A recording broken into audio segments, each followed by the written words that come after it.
ప్రస్తుతం ఆంధ్రప్రదేశ్లో ఉన్నటువంటి కూటమి ప్రభుత్వంలో కీలక పార్టీలుగా ఉన్న టీడీపీ, జనసేన అధినేతల మధ్య సాన్నిహిత్యం ఉన్న కింద క్షేత్రస్థాయిలో మాత్రం ఏమాత్రం సమన్వయం లేదు.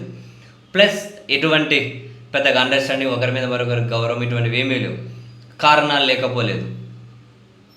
తెలుగుదేశం పార్టీ వాళ్ళు మమ్మల్ని పెద్దగా గౌరవించడం లేదు, అసలు పట్టించుకోవడం లేదు, మాకు కనీసం ప్రియారిటీ ఇవ్వడం లేదు.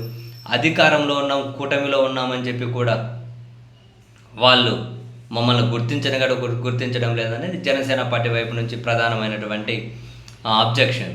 అదే సమయంలో నామినేటెడ్ పదవుల్లో కూడా మాకు కనీస ప్రాధాన్యత ఇవ్వడం లేదు అని.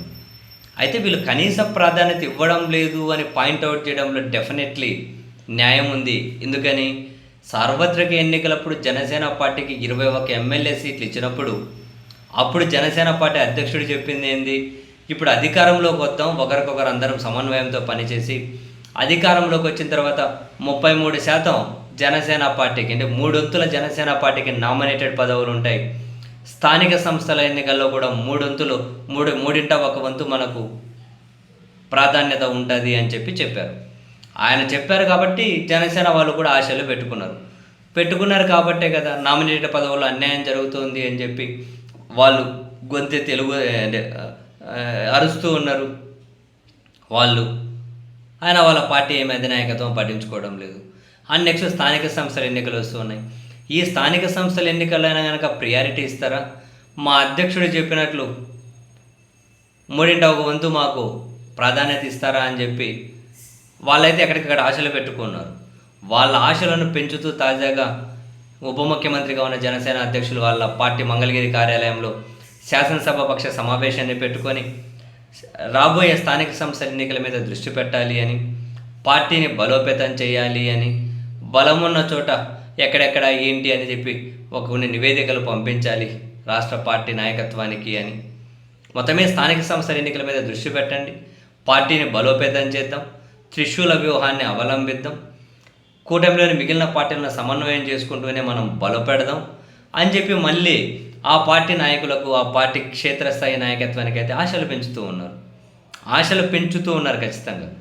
ఒకవేళ నెక్స్ట్ స్థానిక సంస్థల ఎన్నికలు వచ్చినప్పుడు 3 వంతు వాళ్ళకి అవకాశం దక్కలేదు అనుకోండి, అప్పుడు డెఫినెట్లీ వాళ్ళు మళ్ళీ అసంతృప్తికి, నిరాశ నిస్పృహలకైతే లోనవుతారు. బహుశా ఈ స్థానిక సంస్థలు అనే దీన్ని కూడా వాళ్ళ కేడర్కి ఆశ పెట్టి మీకు అవకాశం కల్పిస్తామని చెప్పి మళ్ళీ ఇక్కడ కూడా తెలుగుదేశం పార్టీ, జనసేన కూటమికి ఇబ్బంది లేకుండా అవసరమైతే జనసేన వాళ్ళే త్యాగం చేసి టీడీపీకి మేలు చేయాలి అని చెప్పి ఎత్తుగడ ఉందా అని జనసేన వాళ్ళు డెఫినెట్లీ అనుమానించే అవకాశం కూడా ఉందిలేండి.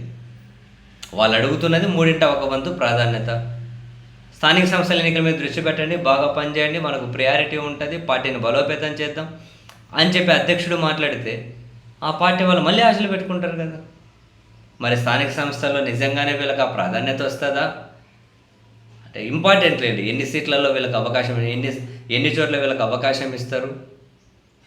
ఇంకా అది సార్వత్రిక ఎన్నికలనైతే ఒక లెక్కేమో, ఇవి ఎక్కడికక్కడ క్షేత్రస్థాయి నుంచి నాయకత్వ పోటీ ఉంటుంది కాబట్టి దీని కూటమి పార్టీలు ఏ విధంగా నెట్టుకొని వస్తాయో చూడాలి మరి.